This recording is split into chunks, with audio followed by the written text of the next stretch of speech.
अस्सलामुअलैकुम friends, welcome to my YouTube channel Bhopal Bakrebaaz. Friends, मैं आज आपके लिए एक कोठा अंडूल लेकर आया हूँ। काफ़ी बिग साइज़ में है, बहुत अच्छे कलर पैटर्न के अंदर है, ब्लैक एंड वाइट पैचेस हैं, ब्राउन, काफ़ी अच्छी क्वालिटी के अंदर है। बिल्कुल शेर की तरह रुआबदार चेहरा है इसका। फ्रेंड्स, इसकी डिटेल है, ये 38-39 के आसपास इसकी हाइट है, 75-80 इसका वेट है, 8 दांत इसने कंप्लीट कर दिए हैं। ये 4 सेल है। ये वसीम अख्तर भाई के पास अवेलेबल है। वसीम अख्तर भाई की लोकेशन राजस्थान है।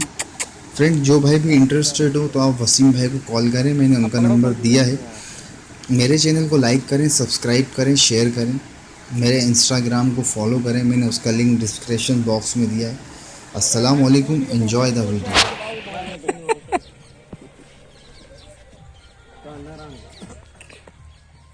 सरकार